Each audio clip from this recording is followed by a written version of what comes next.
Perkawinan beda agama. Teman-teman yang baik, baru-baru ini ada berita yang sangat viral terkait dilangsungkannya pernikahan campur di gereja Katolik.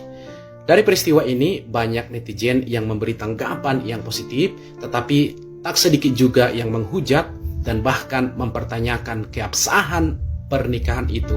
Apakah sah atau tidak?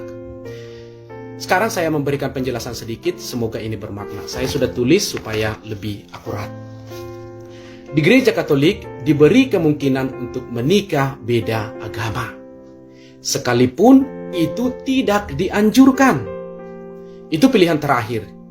Dasarnya adalah belas kasih. Apakah pernikahan beda agama, misalnya Katolik dengan Islam, wajar dan ideal? Harus dengan tegas saya katakan, pernikahan ini adalah pernikahan yang tidak ideal. Lalu bagaimana pernikahan yang ideal?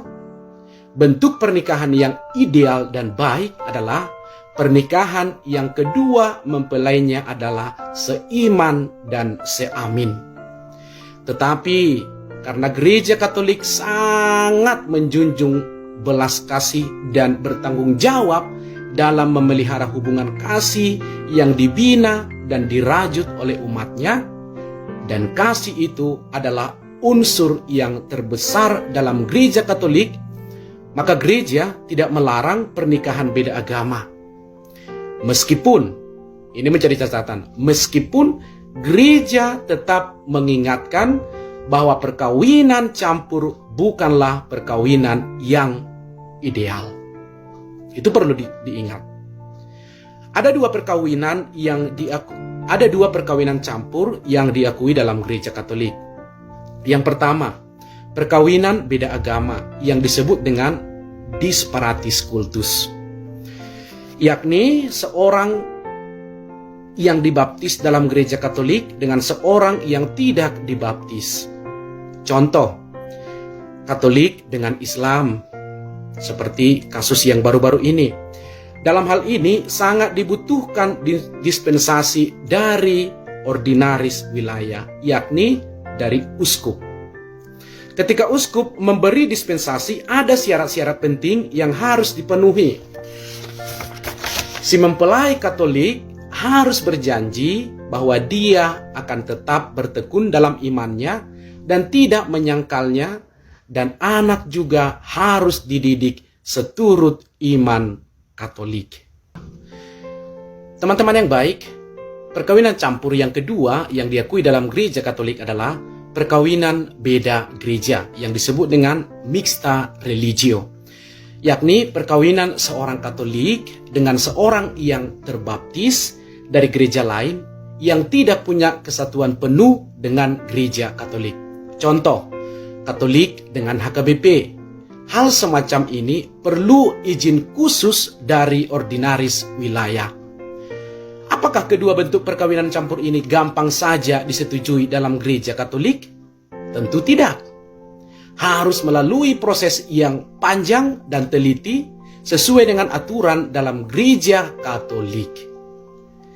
Lalu mungkin kita bertanya dari kasus yang viral itu, apakah perkawinan campur sah dalam gereja Katolik?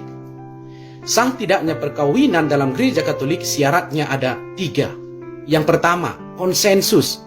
Kesepakatan untuk menikah dari si mempelai, baik laki-laki maupun perempuan, yang didasari oleh kehendak bebas dan tanpa ada paksaan dan tekanan dari pihak lain. Yang kedua, syaratnya adalah pernikahan itu sah dalam gereja Katolik apabila ada forma kanonika. Ada forma dan materia yang sah, legit, dan diakui dalam gereja Katolik. Yang ketiga, syaratnya adalah tidak ada larangan-larangan dan peraturan-peraturan yang dilanggar oleh kedua mempelai. Kedua mempelai dianggap memenuhi syarat sehingga bisa menerima sakramen perkawinan. Misalnya, usianya sudah memenuhi syarat, mentalnya sehat, dan fisik serta psikisnya juga sehat dan baik. Ketiga unsur ini yang menentukan sah tidaknya pernikahan dalam gereja Katolik.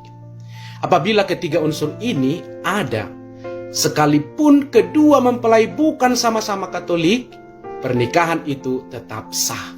Hanya tetap digarisbawahi. Yang mana yang wajar? Yang wajar adalah apabila kedua mempelai sama-sama menganut iman yang sama. Maka sangat dianjurkan bahwa perkawinan campur jangan menjadi pilihan utama. Tetapi ketika cinta sudah tak terbendung lagi dan harus menikah, Gereja Katolik tetap merestui karena gereja tidak bisa mengkhianati dirinya sebagai persekutuan belas kasih.